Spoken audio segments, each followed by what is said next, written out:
some people really know what they're doing with the instructions. If I find a picture I really like, I copy their code. I just copy it. Yeah. Because that way I can just pull out the natural language description but keep all the technical description. Right. Because I want that picture, but I want this. So I just check out what people do.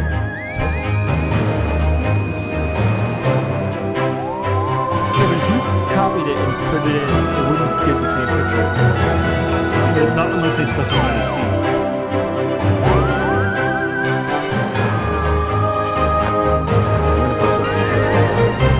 Okay. Okay. Are you writing down, like, every time you learn something, you're writing down, like... I have a file where I keep track of all the good commands. Why don't you share that, and we all can add to it? Because I'm going to be doing my own research, too. I might as well, like, say, okay, if you do this, this is what it does.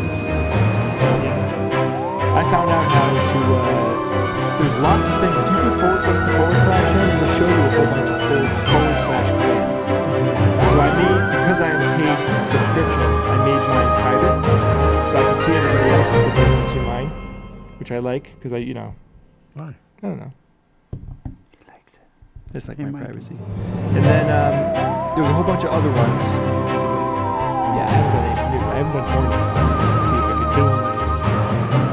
They don't let you do porn or like really great.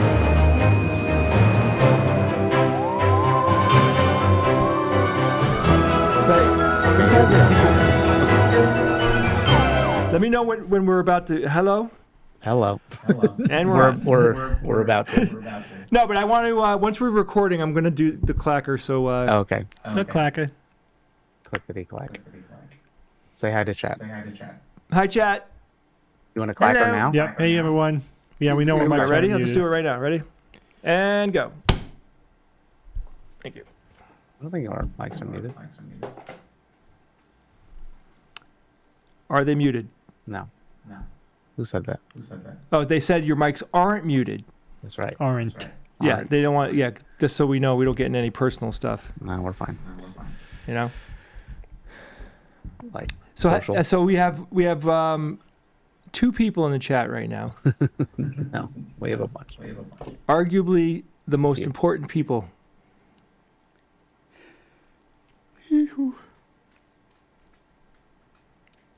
Hey, John. There we go. All right, we're on Facebook and Twitch and all over. How do you pronounce that guy's first name? Marquis? Yeah. Hi, Marquis. Marcus. Biz Marquis. Remember that guy, Biz Marquis? No. He was a rapper from like the early 90s, I think. Oh, baby, you.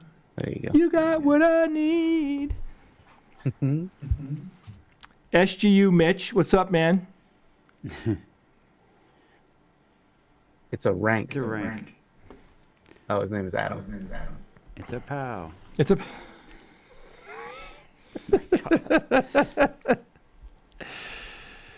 The monster Pwamina.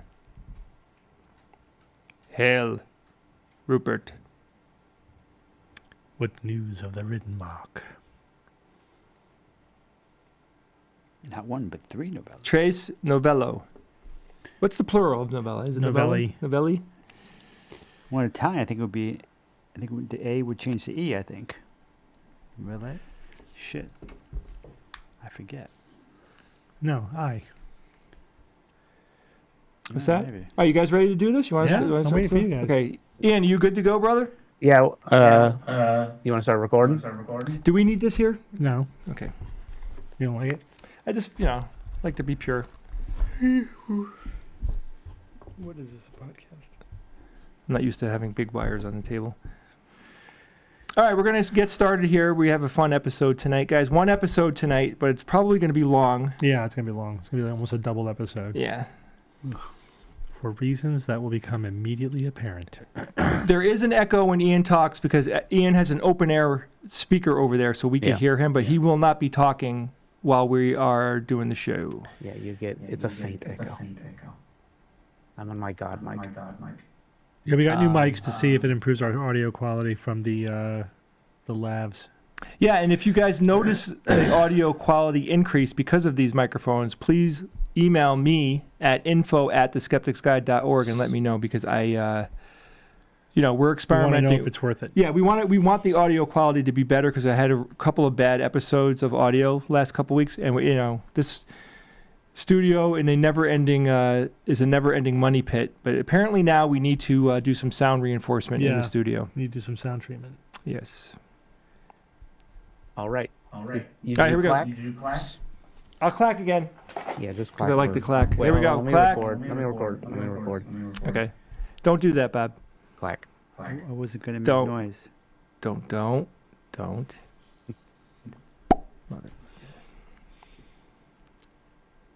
So our book tour starts Saturday. Kind of already started. I've done 2 interviews already. Yeah, that's true. And tomorrow I do a live video interview. Actually, it's recorded, but it's a video interview. Are you nervous? If you want to clack. Because I was nervous.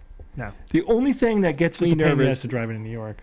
every once in a while when we're about to do something, especially like something that's going to take like a couple of hours or a few Mhm. hours, and I'm like, I hope I don't have to go to the bathroom.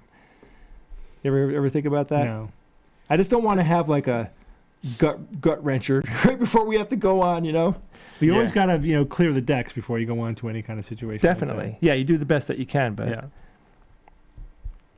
You can clack. I'm recording. All right, here we go. And the clack. Okay, All right, can we just start? let's start. The clacker. Hi, this is Steve. This is Bob. This is Jay. We are Alpha Quadrant 6, a science fiction review show. And on this episode, we're doing a double header. We're actually going to review 2 shows. We're going to review House of Dragon and The Rings of Power. Now, we're not the only ones to mash up these 2 things because they have a lot in common. They're both prequels of epic fantasy series. And They came out around the same time. around the same time. They're both fantasy, both Yes. stupid, expensive. Right, ridiculously expensive. And so there's an obvious comparison to make between the 2. So we thought we would review them together. But we'll start with the Rings of Power, give an overview of that first. So this takes place about 3,000 years prior to the events of the Lord of the Rings. In the Second Age. In the Second Age, at the time when Sauron, it starts before Sauron makes the rings, right? So this is the first time he makes a play for Middle Earth, when we know what happens, because what happens is at the beginning of the Fellowship of the Ring, when Isildur, cuts the ring from his hand and he evaporates or whatever happens to him. So I think we're 5 years before that, or something like that. We'll be leading up to those events. I'm not clear on the timeline. I don't know how many years it is before that event. Yeah, I've read read 5,000. I've read 3,000, but didn't they say that it was 3,000 years ago? I thought in it the was. Lord of the Rings? Yeah, I think it was a few thousand years ago. Yeah. Yeah, but it was 3,000 years when Isildur cut the ring off. Yeah, right. But I don't know how far away we are from that event. Oh, okay. I thought we were not that far away. I don't know. My gut is telling me that it's longer because there's a Could lot be. to happen. There's a lot. Yeah. And if anybody has read the Silmarillion, things don't happen close to each other. 500 years goes by and then something happened. Yeah. I just don't know. And again, it's a TV show, so how much of it is canon and how much of it is an adaptation? I just don't. Hard questions to answer. So, I don't think we need to do a spoiler-free review of this show because this is a prequel. We kind of know what's going to happen.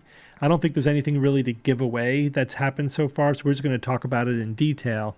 But if you don't want to hear any of those details, just be warned. But we'll just start by, just give a quick overview. What do you guys think of the show? We're 4 episodes in, so we're exactly halfway through season 1. It's pretty much a done deal that there's going to be 5 seasons. So just because of the amount that's been invested in it.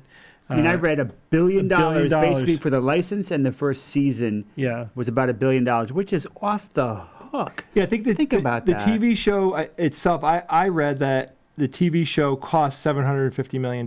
Yeah, and the rights were 250. Yeah. So it's $1 billion. Yeah. That's crazy. So that means that they're going to do this almost no matter what. I mean, I can't even imagine what would have to happen for them to bail and not finish. It won't happen. We're going to get 4 or 5 seasons of this. We're going to be talking about this for years. For literally for at least 3-4 more years. We need to mention, though, that we are completely aware of the fandom and what's going on in the fandom. There's lots of issues and lots of bad things going on. Just to give a quick summary.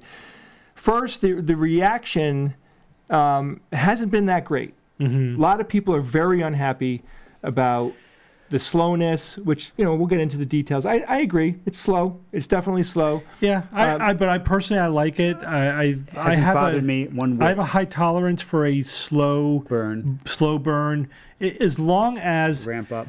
As long as a couple of things, right? So first of all, the acting is wonderful. So I'm enjoying just sitting with these characters and these actors. And Galadriel is just off the hook. Morphin Clark. To me, she is home run. She is a good chunk of this show. She sells her role. I mean, you're playing Galadriel. I mean, just think about that for a second. A lot to live up to. She pulls it off so well. It's really amazing. I mean, she's got lines because she's Galadriel. She's got these lines that not many people can really pull off because they're very dramatic and forceful, and she pulls them off, and not for one picosecond do you doubt her. Doubt her? It is so. You're never taken out. Oh my God, I just love her to death. She's so fantastic. And the world is beautiful. So just you're looking at a gorgeous world, and you're enjoying. Numenor's. I hear all that. I'm on board because. But pacing is important. I'm not saying it's not important, and it's not perfect. I think it's within acceptable parameters, but and it's hard, especially at the beginning you're doing a lot of world building and character introduction, and I don't feel the need to jump right into a battle. I mean, that's not what Tolkien really was ever about, and it's that attitude ruined the Hobbit series, in my opinion. The idea that we need these ridiculous off the hook battles every now and then. No, that wasn't what the Hobbit was about. That I would have preferred a nice slow burn with those dwarves and those characters in that trilogy. That I think ruined it. But, you know what I mean? But there's a sweet spot in there. Maybe we're not quite exactly on it. My experience with the show is that I definitely got painfully bored a few times during the first 5 episodes. That's 4. Or 4 episodes. I was surprised. Really? Yeah, I was bored. Yeah, to the point. I did not have that experience. To the point where I'm I was becoming disinterested. Now that said, I do understand that this is going to be a long series. Yeah. And I do understand that there's a lot to live up to and all that. And I think that overall they're doing a good job. But to my modern sensibilities about pacing and about character development, there's only really one relationship that's happening, to be honest with you, and that's between Elrond and Balin. You mean Durin? Durin. Sorry. No. I mean, there's that. There's also Galadriel and the king, and there's also the elf and his girlfriend as well, and her son Theo, who's got the sword. There's more relationships being built as well. Not that interesting though. I mean, there's some potential there. Yeah. Again. We expect a lot more, right? Because we're coming off of Lord of the Rings. Everybody wants it to be at that level. It's not going to happen. Yeah, it's just not going to happen. It's a different story. Proto Gandalf is now hanging with the proto hobbits. Yeah, and I think that's an interesting world. We didn't even get to see them in the 4th episode, but because there's so much happening. But there's a lot of intrigue there as well. So, and I will give it the 4th episode. It was an uptick. Yeah. Definitely became more interesting. I was definitely a little bit more. And I think it's going to ramp up quickly. That's what I assume. I think it's good because the pieces are being set on the board, and then we're going to start to see there's going to be a Helm's Deep type battle of Tirith, because it's like Minas Tirith. It's Ost Tirith, the word for guardian in Elvish. And Os is fortress, like Osgiliath. But anyway, geek. Gotta catch up on our Elven lingo. First of all, there is so much to the history of Tolkien. I mean, the Silmarillion and all the. I'm constantly reading about it and constantly finding out new stuff that I didn't know. It is dense, man. To think about people approaching, this, the second age, going, let's do it. You think about all the work that they had to do. So I get that there's a ton of chess pieces being moved around, and I'm willing to give them some time to rev up. Again, we've had problems with other TV shows that ended up being fantastic, like Star Trek The Next Generation, where an entire season sucked. So I'm giving them this time. If it keeps going and I still feel the slow pace coming into these next few episodes, I'm gonna have more of an issue. But I do think the casting is fantastic. I think for the most part the dialogue has been good. Yeah, sure, man. So all the pieces are there. It's not like I'm looking at it thinking that this is just not working, or like the showrunner doesn't know what they're doing, or this is like not epic enough, or whatever. It's everything is great. Everything is there. It's just the only thing I would say is not hitting on all cylinders is the pacing is a little slow, but I think it's okay. But I get that that's a very personal, subjective thing. But that's just about it. But the criticism, I think that's the legitimate criticism, is like, the pacing could be a little bit better. Some of the criticism is about the colorblind casting, which I think you just have to just completely ignore that and just get over it. Absolutely, it's an important thing to do, right? Like, you might not feel like, certain races fit into the Tolkien universe and all that stuff, but the fact of the matter is, we live in a world that is multicultural. Right. And we need to be sympathetic to that. And if you can't get over the fact that a character here and there, it happens to be a race that you don't feel belongs there, you got to just, zoom out a little bit and realize that it's the year 2022. Right?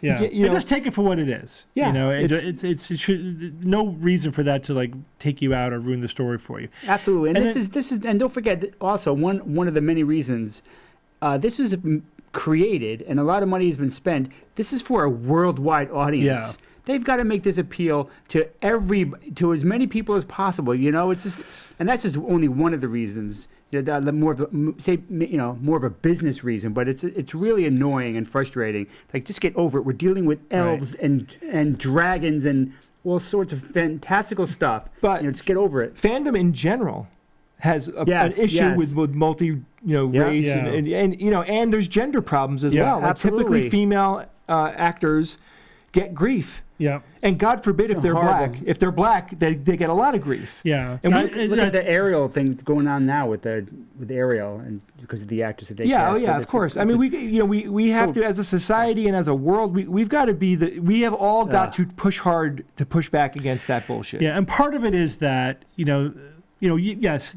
these stories were written in the 1930s, 40s, 50s, whatever. A lot of the epic genres that now are very, very popular, like Tolkien's world, and we want to be able to celebrate that and to like, again, build $1 billion epic series out of it, but not necessarily beholden to the moral the world in which it was created 70 years ago or whatever. Right. So you got to take your pick. We just have to modernize some of these things if we are going to use them. Because the joke is, like, for Fellowship of the Ring, there's not a single woman in the entire thing. There's like not one important female character. So. Yeah, and I don't, like, for me, and there's another big issue where like the fans get up. It's like, it's not true to the source material. Who cares? I mean, I get that there's a limit. For example, like, we reviewed the Foundation series, and that was one. I'm willing to give a lot of room, because when you translate a book to a movie or to a TV series, they're different media, and you have to make significant changes to make it work in the media, and you just have to let the adaptation's vision come through.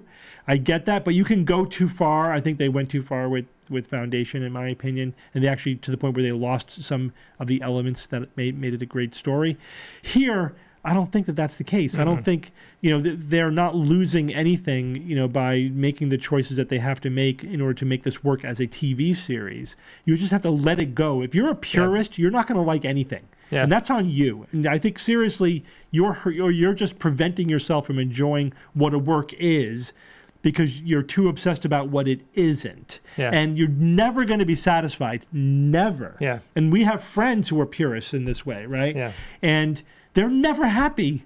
So what do you do? So it, Yeah. you know, I'm not friends with them. What's your point then? If you're never happy, maybe you're doing something wrong. You know, you have to just let people make the adaptation and make it work in the new medium. So I think that I never buy the purist arguments. Well, I went into these 2 TV shows with you in the back of my head saying, don't expect it to be, don't expect it to be the book, or don't expect it to be the original TV series or the movie that it's derivative of. Like, I was really trying to go in with an open mind. I was saying things to myself like, it's a different show. Mm-hmm. Everything is different just because it's, it's in the same genre or universe or whatever. It is a completely different show, and it's going to have its own vibe. Right. So it's helped. It's definitely helped. Yeah, you enjoy it for what it is, not exactly. Killing yourself over what isn't. So anyway, I think I want to jump to House of Dragons, so then we can start doing the compare and contrast the two. But just I'll finish up, and you guys can give your final word. I think that the Rings of Power is off to a good start. There's a lot of really solid elements here. The fact that the writing is good, the acting is incredibly good, the casting is wonderful, the world is beautiful.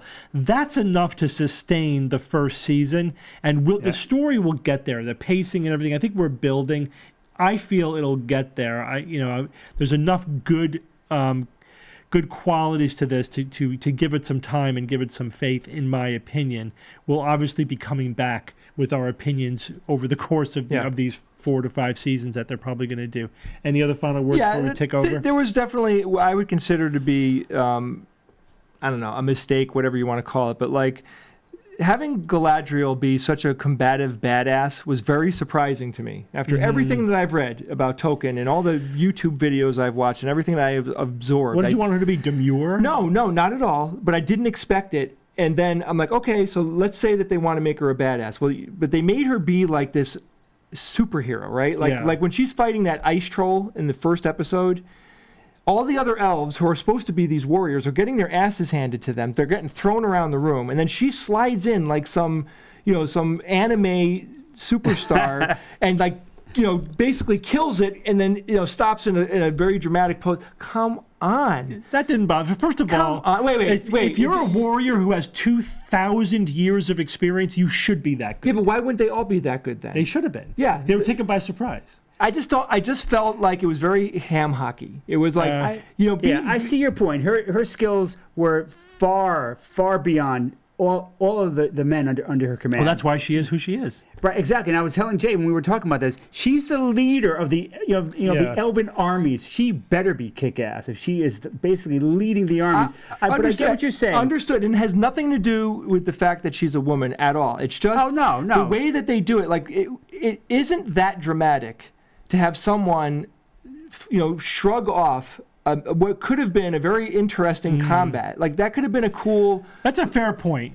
Yeah, right? They could have made it more gritty rather than stylized, the way they did it. Because I feel like she's invincible now. I feel like she can, all right, another example real quick, when they were letting her out of the cell. Yeah, and she got kicked those 3 guys. And she just magically muscled those 3 guys into the cage, and they actually did it with a trick of the camera. They don't really show us how she did it. Like, you just kind of see her, like, finishing the job. Effect of it. And I'm like, so you're really trying to tell me that like human fighters to her of nothing, a ice troll is nothing to her? Again, if you have hundreds of years of experience, thousands of years of experience. How old is she at that point? You should be that kick-ass. Yeah, but Elrond, Elrond doesn't take any combat lightly. Like, when you see him directing armies and all that, like the elves take combat very seriously. And I don't like that it was so easy. Because if it's too easy, then you don't care. Things have to be difficult. We want to see the people that we're watching achieve things through feats of extreme feats of action. If everything is then nothing matters, right? Like lowers the intensity. I think we have too little information on that score. We do, because there's only been literally one fight and then one fisticuffs so far. But I like to notice those details because they're telling. They really are telling. Because more importantly, we'll keep an eye on if there is one combat that she's in, all the more reason for it to be handled correctly. Anyway, I agree. I like the gritty combat better. I agree. That's more of a style choice. But but anyway, let's click over to House of Dragon. So all right, another prequel, right? This is the Game of Thrones prequel. Pretty much, I think, highly anticipated. Although I think part of that anticipation was shaking off the disappointment of the last season, maybe 2 seasons of Game of Thrones. But this is now taking place 200 years. Yeah, what is it? 200 years 200 in the years. past of the Game of Thrones. So this is. So how many generations would you say? Like, aren't we like 2 or 3 generations away from the first Game of Thrones? No, more years than could that. be like 200 10. years. Could be like 10 generations. So all right. So the timeline is 300 years before the events that take place in the Game of Thrones is when the Targaryens took over Westeros and combined the 7 kingdoms into one empire, basically, into one kingdom, and sat on the Iron Throne. Right now, we're 100 years after that, and the events are focusing in on the reign of Viserys Targaryen, and we're going to get into a succession fight, right? That's basically what this is, and this is pretty much right out of English history. And okay, so let's call it like we see it, though. Yeah. And I enjoyed this show. I actually enjoyed this more than Rings of Power. But this is most definitely a fantasy soap opera. It's a fantasy soap opera. So that's a good way to describe it. Yeah, but it really is. It is. It's fantasy, The Crown or whatever. Intrigue. It's fantasy. It's all intrigue. It's like a period piece, but in a fantasy world. And yeah, it's all court intrigue. So in many ways, it's a lot smaller than Game of Thrones. I mean, you almost feel a little claustrophobic in King's Landing, like you're just there, like you're not roaming around Westeros like you were in Game of Thrones. And in fact, the opening sequence, like in the opening sequence of Game of Thrones, it's showing you all the different parts of the world that you're going to be going to in the show. And this is the opening sequence is claustrophobic. It's all indoors. Don't even get me started on the opening blood sequence. Flowing. I know. I'm so disappointed because the opening sequence for Game of Thrones was epic. And I watched it every goddamn week. I did not fast forward it. I didn't it skip changed. it. That's what was cool about it. Yeah, you're looking for the changes. It was a work of art. This is like blood going through stone channels. I know that it has meaning and it's showing it's showing the interrelations between the different Targaryens and you could read a lot into it. But just visually, it was frustrating as hell.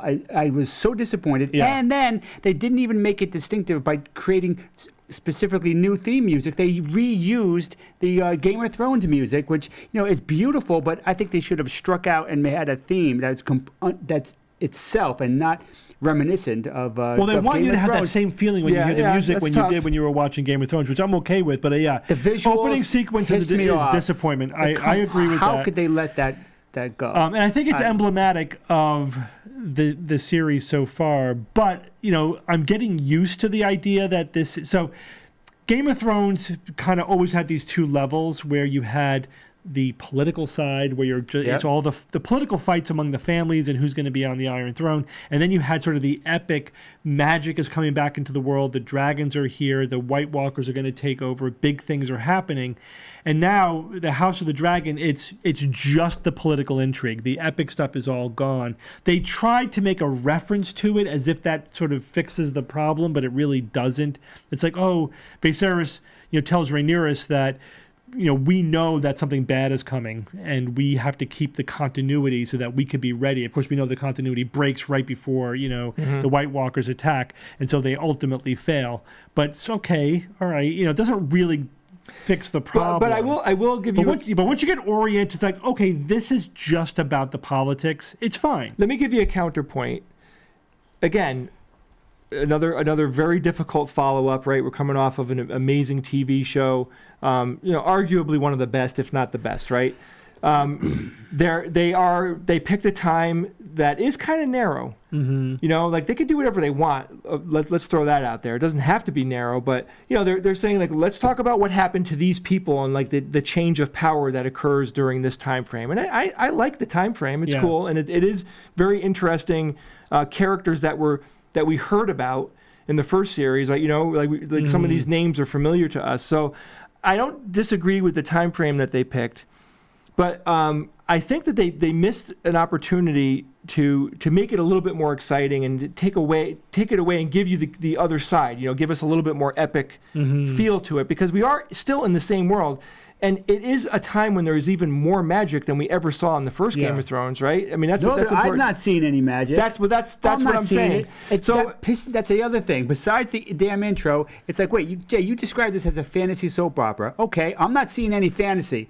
This could be. Well, there's dragons. Yeah, except for the dragons, but even that they're screwing up. Because I mean, I would expect a time where dragons are ubiquitous. There's lots of dragons. We had Game of Thrones. We had three dragons. Then we had 2. Then we had 1. Right? Where are the dragons? But the dragons have always just been. They are owned by the Valerians, right? House Valaria and House Targaryen. Yeah. That's it. They have the dragons. Yes. Not everybody has dragons. That's the point. That's fine, but create a relationship with these dragons. I want to see that. What are they doing when they're not flying? So this is what I don't get. You just want more dragons. I want more fucking dragons. But we want more of the fantasy element present. Yes. Even right. So here's an idea I came up with. So easy. Check this out. The princess is a dragon rider. Mm-hmm. They could have had her like. Like a frustrated teenager, she leaves. She should go out and ride her dragon, and then she could be talking to the dragon. Then when she lands and gets off the dragon, she could be having sharing inner thoughts while she's talking to her dragon. Now we're getting the dragon, we're getting her, inner thoughts and everything. Simple stuff like that. You want How to Train Your Dragon for Game of Thrones? But the fact is, Bob brought up a really interesting point. Bob said, and I just want to make sure this gets said because it was a very very good point. We're living during a time in this show where they have people who know how to raise dragons and train dragons, and the intrigue about that is huge. It's part of. I agree. They could have stepped up the dragon angle a little bit, although maybe they're building to that. They don't want to shoot their wad in the first 2-3 episodes. The other thing is, shoot the wad, man. Shoot the wad. Give me a little wad, please. But you're right that there's more magic now. I'm not seeing it. And it's pissing me off. And that's a missed opportunity. I agree. Oh my God! So totally. for example, the best sequence so far, I think, in the series, in the season, has been when there's been the war with the crab feeder. Right. What if the crab feeder had a witch or whatever who had real magic, who could have really threatened? Yeah. Even the dragon. That would have been so cool. Raise the stakes. So part of the problem is that the stakes feel low, they feel small, and also it's not just that there's a lack of epic scale, there's a lack of moral clarity. Mm-hmm. Who are we rooting for and why? Right. We kind of like Rhaenyra, she's kind of like Daenerys, she's a good character, she's sympathetic, and this is where I think the strength of the show is, but I think we're building a little bit of moral battle lines here. But I think they need to do more of that, so here's where I think the real strength of the series so far is the idea that the succession is very much tied up in the fact that this world is a brutal patriarchy, right? Mm-hmm. That Rhaenyra, who's obviously talented, intelligent, skillful, capable, would probably be an excellent queen. The idea is that because she's a woman, so that would instantly spark civil war, because nobody would accept a woman on the Iron Throne. And so that's really, very, very powerfully, I think, addressing the idea of this sort of assumption of patriarchy that everyone just assumes must be the case. And also the idea that, women are baby factories in this world. Yeah. Even you might die, but there's a small chance I might get my child out of you. Rip her open. Let's see what happens, Yeah. And also, Rhaenyra, they make a very specific point out of it. She had one affair with her guard, and it's it destroys her career, her reputation, etc. Yeah. I mean, they have to cover it up basically to keep that from happening. And they even say, hey, you and I went whoring through King's Landing when we were her age, and it was fine. It's but we're guys, we're dudes, we could do that. I mean, she can't do that. She's a baby factory. Nobody's going to want her if she's spoiled. They are specifically and very matter-of-factly laying all that out. Yeah, they're hitting that theme very deliberately. But I can only imagine because there's going to be a follow-up. There's got to be a second boot drop here when it comes to that plot, which I really appreciate. All right, let's move on to a couple other elements. Yeah. I really do. I like the way that they have other races now in there. Like I thought it was really smart. Like this family, they're mostly black people. You know what I mean? Like you could essentially at that point you could bring in anything that you want and it'll all work, and it packs nicely into the universe. The casting I think is fantastic. Yeah. Again, as far as the special effects and the world building, Number and all one, that, great. Matt Smith. He's doing great. I mean, he's the most compelling character by far. He's a damn bastard. A great bad boy. He's doing a great job. Very interesting. Like, he's always the character when he's on scene. You're like, what's he gonna do? Yeah. He's the one you're talking about. Like, what's his plan? What's he gonna do? And he does, and you like him, then you hate him, and you like him, then you hate him. It's surprising. He doesn't do the obvious villain thing. You know? Yeah. He's like, he just kills his wife, and then you realize later it's like, oh, he had a plan all along. Now he owns that, and he's free to make another alliance. But I was kind of bummed when he killed his wife, because she was on screen for like a couple minutes, and I already loved her. I was like, this is a cool character. Check her out. Dead. Bob, that's Game of Thrones. That's Game of Thrones. 2 minutes. Give me There's 2 no episodes. plot armor. There's no plot armor. I know, but 2 minutes. But that's a record. I love that. As a matter of fact, I love it. As a matter of fact, I mean, I've totally forgot to bring this up. I expected very much one of the main characters to die by this time. Yeah. And not the king, because they've been forecasting that. That's been in there for a while. The second I saw that he had that wound on his back, I'm like, he's going to be dead. He's got a very short life expectancy. I just think they might have thought about like wasting somebody who was so potentially so good. But they can crank out awesome characters like that all they want. I don't know, something so compelling about it. But it's good. I like the fact that no one's safe. That's what I liked about Game of Thrones. Sure. And they had to make that point early on that no one is safe, and that's fine. Another thing they didn't do that I expected was I thought there'd be a lot more characters, right? Because when you go back to the smallest idea, right? You're right. Because you go back to the first Game of Thrones, and they very eloquently and somehow made it work where we just knew all of these characters. They did a great job. I remember listening to the audiobook and being like, I have no. The names are just thrown at you, and somebody said, "Don't even think about it; it'll solidify." My wife said that. Yeah. Right, Courtney said anybody that's important, you'll find out who they are. Right, but in the book, it's very different. You're right though, because in the actual series, it wasn't a problem, right? It just seemed like so easy to ease right into it. Yeah. So I have been very much enjoying the court intrigue. I really do like it. It's just one of the things I love. I mean, I love seeing all that. I like the backstabbing and like court intrigue, dragons, magic. Court intrigue. So I think the problem back to the dragons and magic. I think the problem is what we're probably going to see is that like Steve said, it's probably coming. It's probably definitely coming right around the corner. And maybe definitely sort of coming. And again, this could be a 5+ season episode show. They might be struggling with the same thing that Rings of Power. You gotta be a little patient. They're world building and setting all the puzzle pieces in place. Yeah. And I think we're both kind of hungry in both of these shows for the balance to be more there, more palpable. But again, part of it's expectation. Like if you went into this series thinking that this was a series that's basically a castle drama set in a fantasy world, awesome. This is out of the park. I'm really enjoying it. And the fans are really settling into, after the initial criticism, they're settling into House of Dragon more so than Rings of Power. Definitely. But it was just going into it thinking, oh, this is a Game of Thrones, sequel, prequel.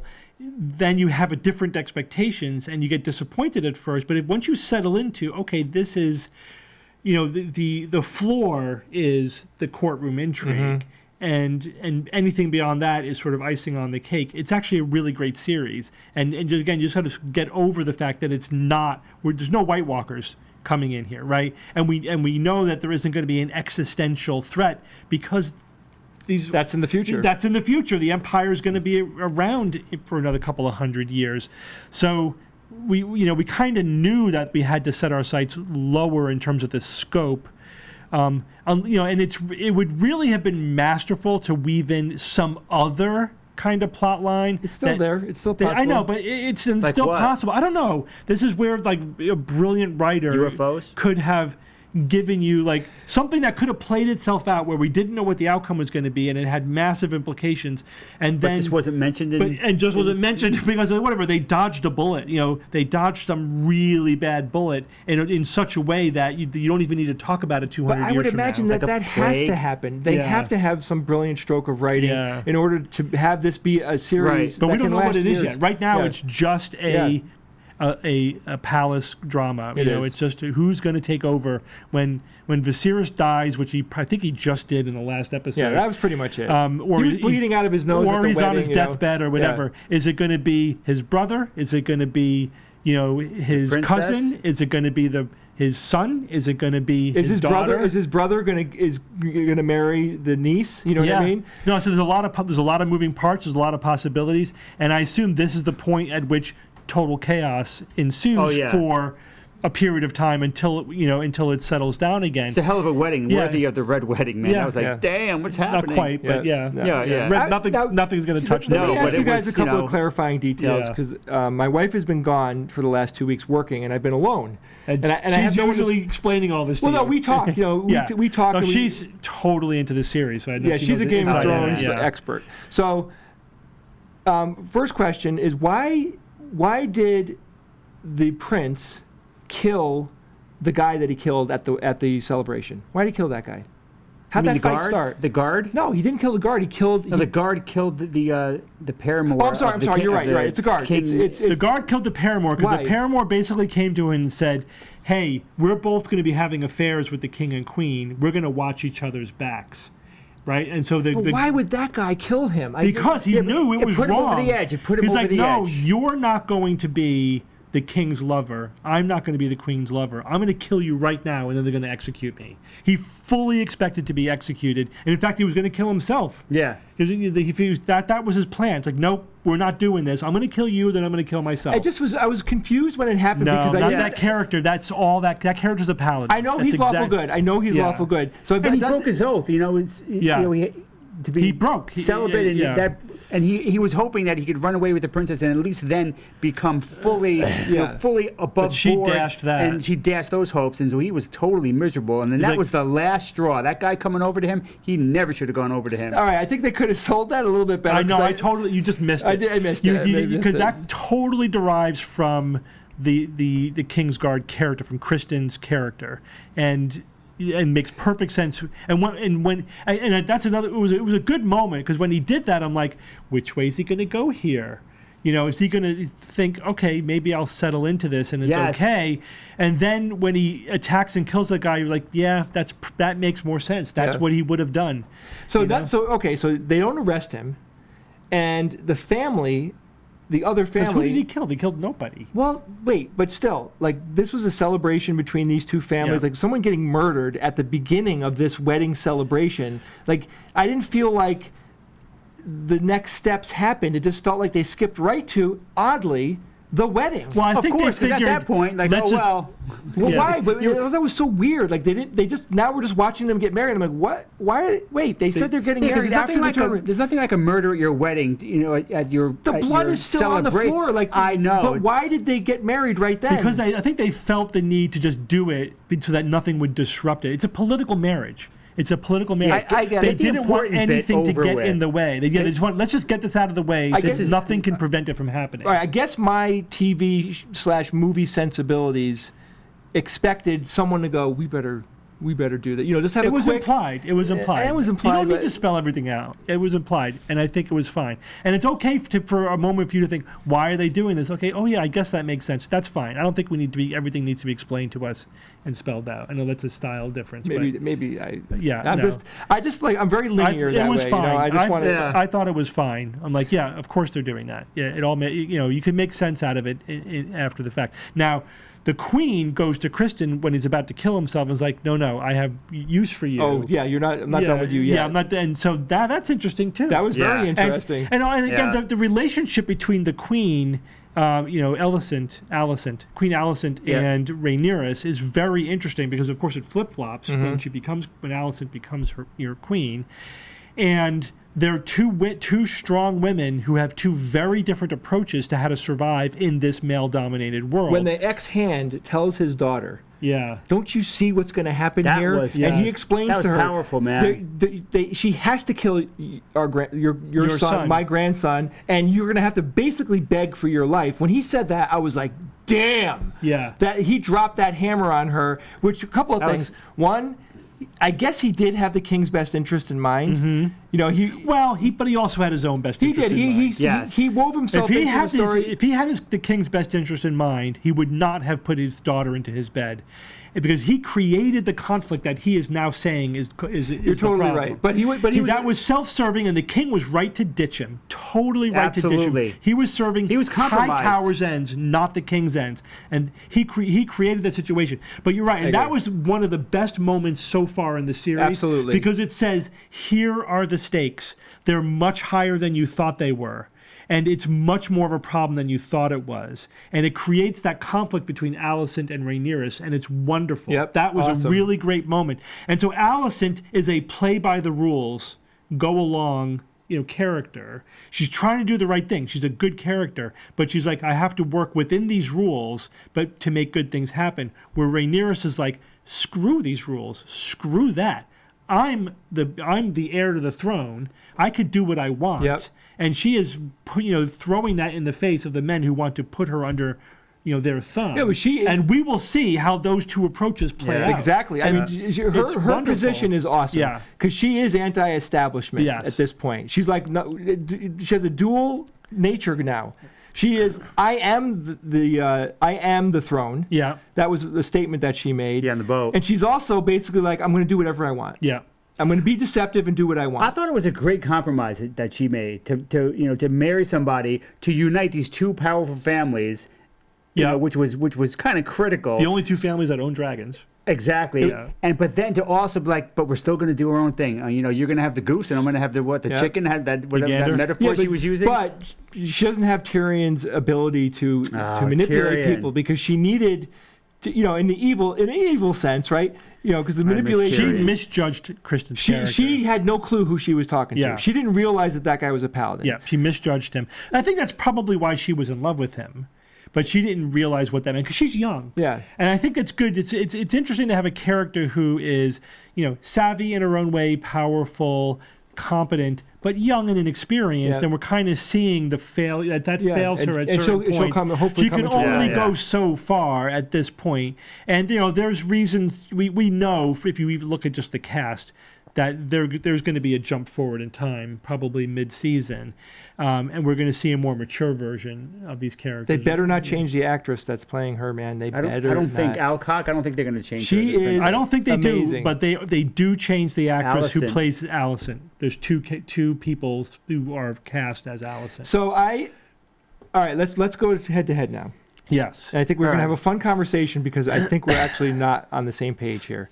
I liked Game of Thrones so far a lot more than I liked Rings of lot. Power. I Yes. like Rings of Power more than Rings House of Power Dragon. more for me as well. But I like them both, and they're very I different. like them both too, but Yeah. I feel like Both Game of worth Thrones watching for sure. Game of Thrones captures and recaptures my attention over and over again. And Rings of Power, it's kind of like, oh, something cool happens, and then there's this long time. So that's a before they pacing thing recapture again. me. But Man. all right, so let's. I read a really good comparison between the two that I agree with. So I'm just going to summarize that very quickly. That what is good epic fantasy? What is good epic fantasy? Conan, Yeah. what is good in life? and like, why do we even care? What is good about epic fantasy? And it's the combination of the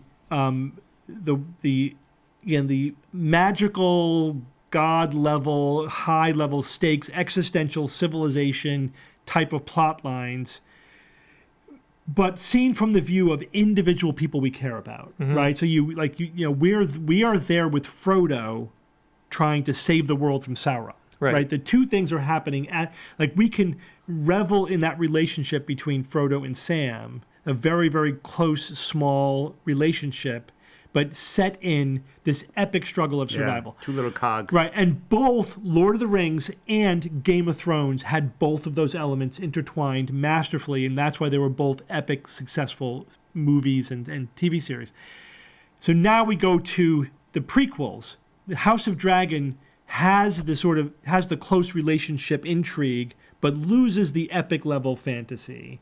And and the game and the Rings of Power has sort of the epic long view things happening, but maybe we lose the personal level. But they don't have both. But I think, I disagree. But after seeing 4 episodes of Lord of the Rings, no, I actually think that it has the personal level. Maybe not as much. I think what you're seeing is, it's not Frodo and Sam. It's not Aragorn and Legolas.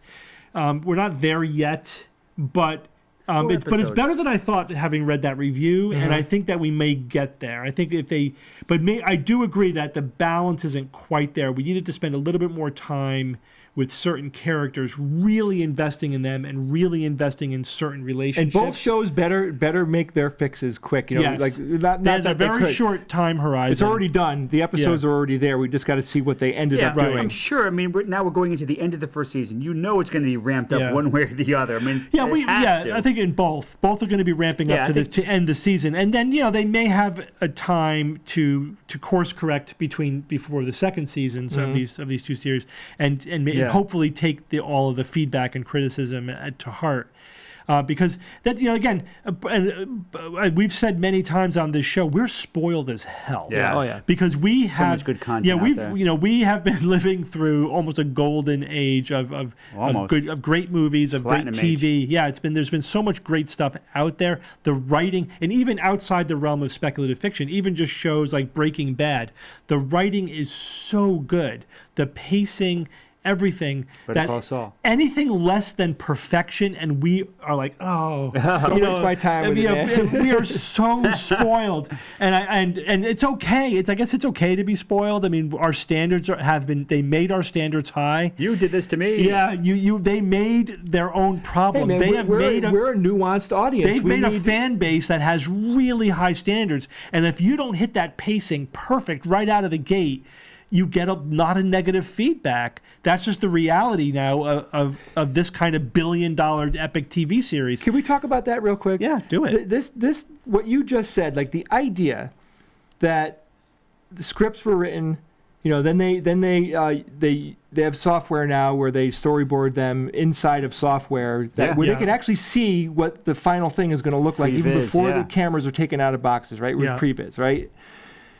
And they fashion these stories, and they're trying to get there. They're mindfully trying to have that wonderful balance of relationships and intrigue and storytelling, storytelling, nudity, holding the audience's hand so we're not lost in all these characters. It is so hard. It's an art form to hit that bell just right. Oh my God! It is so freaking hard, and you are so right, Steve. Paint a masterpiece every time. Yeah, and don't fail, because we'll get bored instantly if you don't hit it out of the park every time. Right. So that is the problem, right? That's an interesting problem to be in, because all these TV shows. I mean, think about it. They spent $1 billion. Yeah. I don't know how much Game of Thrones spent, but it had to be hundreds of millions of dollars just to get above that waterline. And the fact that we are like bitching like babies over here. The fandom is losing their mind. Hey, let's not forget that everybody that's watching these TV shows has a TV. We're lucky. We're lucky. We are the people on the planet. Such a first world problem. I know, it's total. But it's our problem, and we will talk about it. But that's why I say, I listen to my approach is always, and this is the approach I take to Alpha Quadrant 6, is it's our job to nitpick the hell out of these things. That's what we're doing here. We are nitpicking the hell out of them.